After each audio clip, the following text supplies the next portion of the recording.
This is Apple's 16-inch M1 Max MacBook Pro. And while it isn't the latest and greatest MacBook Apple has to offer, it's the machine I've been using for the past 2 years. Not only to run this YouTube channel, but I also use it as my main computer for school and various other tasks. So after 2 years, how has the M1 Max MacBook Pro held up? Over the past 2 years, I've used my M1 Max MacBook Pro in various locations like coffee shops, parks, school, and mainly at my home office. Despite frequently moving it, it remains unscratched with no visible scratches or marks. I do try to take care of my electronics as much as possible, to the point that I don't throw out most of the original boxes. Yeah, I'm that guy. But I also believe that Apple's engineering team deserves credit.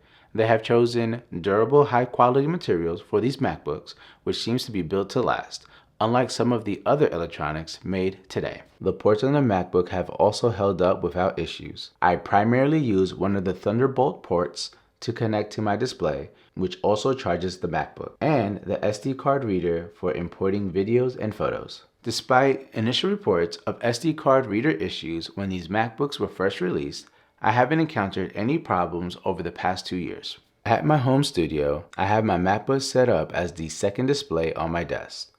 Although the MacBook display is smaller than my 32-inch monitor, it is far more advanced.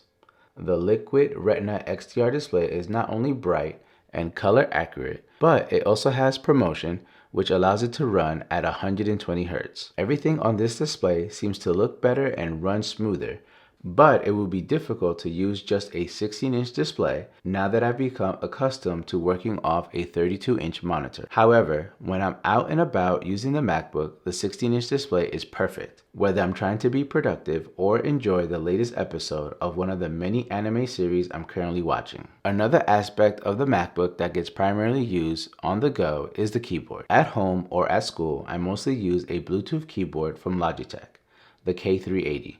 Which is a great budget keyboard for Macs. However, there are times when I want to pack as light as possible and only take my MacBook. The keyboard on this MacBook has held up great. It hasn't worn out as much since I mostly use the Bluetooth keyboard, and it hasn't given me any issues either. It still types just as well as it did when I first got it. The same goes for the trackpad. It's just as smooth and responsive as day one. I use a Bluetooth mouse at my desk, again by Logitech, and while it may not be the infamous MX Master series mouse, the M650 is a great budget mouse with customizable buttons as well. However, it might be time for me to pick up an MX Master 3S mouse to see if there's a substantial difference between the two mice. One of the first things I noticed about my M1 Max MacBook Pro when I first got it, which is still just as impressive today, are the speakers packed into this MacBook.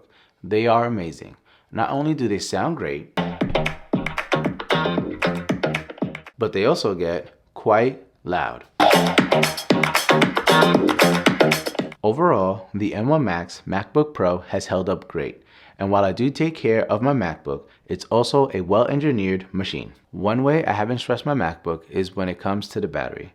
As I mentioned earlier, my MacBook is connected to my LG display, which also charges it at the same time. The only real time the MacBook is used while not being charged is when I'm in school, and that's generally 4 to 5 hours at a time, during which I'm using the MacBook to take notes, take online classes and exams, and watch the occasional YouTube video in between. During that time period, I generally don't charge the MacBook. It lasts the whole class without the battery dipping below 40%. And that's also while it charges my iPhone as well. I went into the settings and over to the battery tab, where it tells me that the battery condition is normal, the maximum capacity is at 100%, and that I have optimized battery charging enabled. I haven't taken my MacBook on an extended trip where I haven't had the opportunity to charge it, so I can't say exactly how long the battery lasts.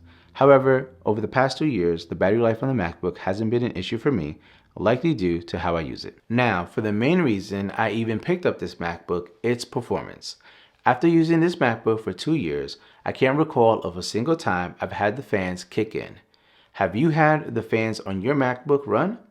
If so, comment down below and let us know what you did to get the MacBook to that point. This is the base 16-inch M1 Max MacBook Pro with a 10-core CPU, a 32-core GPU, 32 gigabytes of unified memory, and 1 terabyte of storage. Even though this is the entry-level M1 Max MacBook Pro, it's still pretty powerful and packed with a ton of performance. For my use case, which primarily involves editing these YouTube videos and some photo edits, it's been more than enough to get the job done and then some. I've likely only seen the spinning ball of death only a handful of times over the last 2 years, and I'd still say it was 5 or fewer times in total, which for a 2-year span isn't bad at all. The only way I felt held back by this MacBook is the storage amount, which essentially is my fault. But other than that, for content creation, this is a near perfect machine.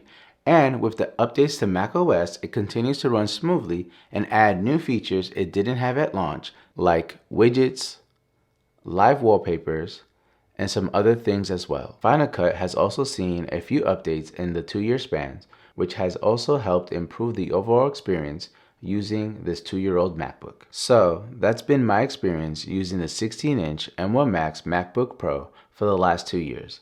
It's amazing to see what Apple has been able to do with their MacBooks since they control both the hardware and software, which they've melded together so perfectly. I plan to continue using this MacBook for the foreseeable future since I have yet to encounter any performance issues.